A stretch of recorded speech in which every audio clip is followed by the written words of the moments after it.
Ay mga kabox, hindi po biro ang kalat na nandito sa creek, no? Kahit papano atin pong lilinisin para tuloy-tuloy yung agos ng tubig.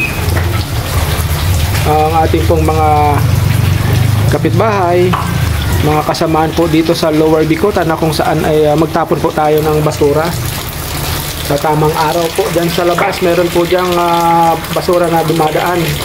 Yun po ay bigay ng ating lokal na pamahalaan na kung saan yan ay tuwing Martes, Huwebes at Sabado ng umaga, mga 11 or 12. So kung pwede lang doon po tayo magtapon at wag po dito sa ating creek. Kasi kung makikita po ninyo itong ating creek ay talagang grabe na yung basura na nakaharang. May mga puno pa. Hindi na po biro yung ating kalagayan nitong ating creek mga kabox.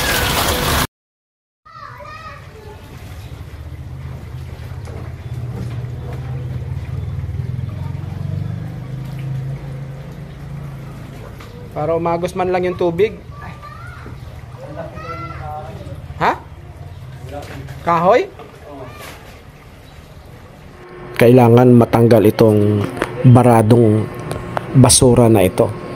Madami po ito. Nako, hindi pala kaya ng bahayan. Hindi makaya, nakaharang sa dalawa eh. Pero pinagsikapan ni Kuya Ading na ito ay matanggal at para yung agos ng tubig ay tuloy-tuloy. Mahirap na pagdating sa tag-ulan. Ari namang isa ay parang spring bed or sa kama. Grabe naman. Oh, dito sa gilid.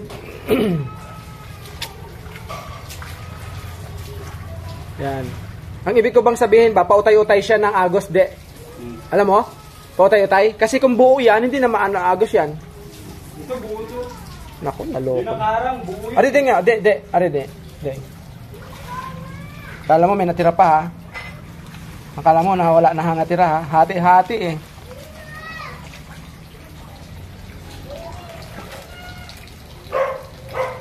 Ang barangay Lower Bicutan na ang kukuha niyan, Deng. Lilinisin lang natin to at sila na ang kukuha niyan. At regularly naman, naglilinis naman sila ng creek or kanal.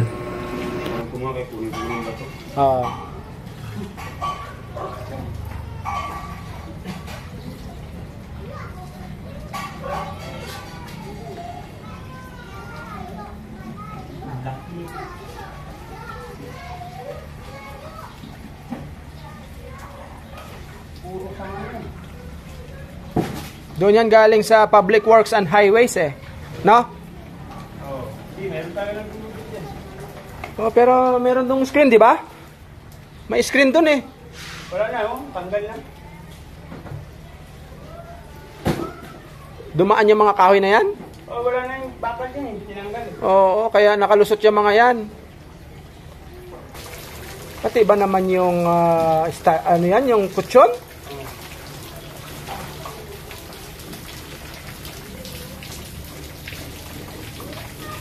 Malaking trabaho po ito mga kaboks at ang aming pakay lamang dito ay para yung agos ng tubig ay tuloy-tuloy na at aming matanggal lang yung harang. Ngayon si Box TV po ay kahit papano ay atin pong lilinisan lang ng kahit konti yung para ang pag-agos ng tubig ay tuloy-tuloy. Mas maganda sana ito kung 10 katao, tig 1,000 ang isa, 10,000. Eh hindi natin kaya yon. Naway magpadala naman uli si Kapitan na maglinis dito sa ating mga creek. At tag-ulan na. Kahit hindi po ito sa likod ng ating bahay, eh kailangan makatulong pa rin po tayo sa ating komunidad. Public service lang po.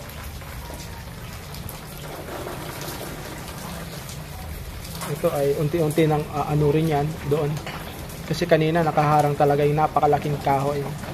So ngayon ay nilinisan na po ni Kuya Ading, ang aking regular na trabahador dito sa bahay.